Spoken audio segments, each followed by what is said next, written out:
ಶಿವಣ್ಣ ಅವರು ಇಂಡಸ್ಟ್ರಿಯಲ್ಲಿ 40 ವರ್ಷಗಳನ್ನ ಪೂರೈಸಿದ್ದಾರೆ. ನೀವು ಸುಮಾರು ಸ್ಟೇಜಲ್ಲೂ ಕೂಡ ಹೇಳಿದಿರಿ ಶಿವಣ್ಣ ಅವ್ರ ಬಗ್ಗೆ ಆಗಿರ್ಬೋದು, ಅಣ್ಣ ಅವ್ರ ಫ್ಯಾಮಿಲಿ ಬಗ್ಗೆ.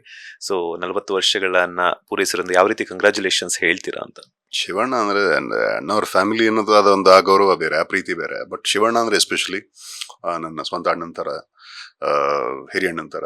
ಅದು ಅವ್ರ ಜೊತೆನೆ ನಾನು ತುಂಬಾ ಆಕ್ಚುಲಿ ಸ್ಕ್ರೀನ್ ಶೇರ್ ಮಾಡಿರೋದು. 4 ಸಿನಿಮಾ ಮಾಡಿದ್ದೀನಿ ಅವ್ರ ಜೊತೆ. ಒಂದ್ 2-3 ವರ್ಷ ಅಂತೂ ಶಿವಣ್ಣನ ಡೇಟ್ ಯಾವಾಗಿರುತ್ತೆ ನಾನು ಅವಾಗ ನನ್ನ ಡೇಟು ಇರೋದು.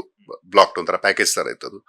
ಅಷ್ಟು ಒಳ್ಳೆ ವ್ಯಕ್ತಿ, ಅಷ್ಟು ನಿಸ್ವಾರ್ಥಿ, ಅಂತ ಒಂದು ಸರಳ ಜೀವಿ. ಅಂಡ್ ಯಾವತ್ತೇ ಯಾವುದೇ ಸಮಯದಲ್ಲಾಗ್ಲಿ he so approachable, he so reachable. And ಅಂಥ ಒಬ್ಬ ಶ್ರೇಷ್ಠ ವ್ಯಕ್ತಿಗೆ 40ರ ಸಂಭ್ರಮ ಸಿನಿಮಾದಲ್ಲಿ ಅವ್ರಿಗೆ 60+ ಆದ್ರೂ ಅವ್ರಿಗಿರೋ ಆ ಒಂದು ಹಸುವು ಸಿನಿಮಾದಲ್ಲಿ ಪರ್ಫಾರ್ಮ್ ಮಾಡೋದಕ್ಕೆ, to prove himself on and on every time he comes on screen ಇದೆಯಲ್ಲ, ಅದು ದಟ್ ಇಸ್ ಅನ್ಮ್ಯಾಚಬಲ್. ಅಂಡ್ 40ರ ಹರಿಯ ಆಕ್ಟರ್ ಆಗಿ ತುಂಬಾ ಜನರ ಕನಸು 40 ವರ್ಷ. ಇವತ್ತು ಇತ್ತೀಚೆಗೆ ನಡೀತಾ ಇರೋ ವಿದ್ಯಮಾನಗಳಲ್ಲಿ 40 ವರ್ಷ ಬದುಕದೇ ದೊಡ್ಡದಾಗಿದೆ. ಅಂಡ್ ಅಂತಂದ್ರೆ ಅವರು ಸಿನಿಮಾಗೆ ಬಂದು 40 ವರ್ಷ ಆಗಿದೆ ಅಂದ್ರೆ ಇದೆಲ್ಲ ನಾವೆಲ್ಲ ಹೆಮ್ಮೆ ಪಡ್ಬೇಕಾದಂತ, ಸೆಲೆಬ್ರೇಟ್ ಮಾಡ್ಬೇಕಂತ ಸಮಯ. And he is our icon.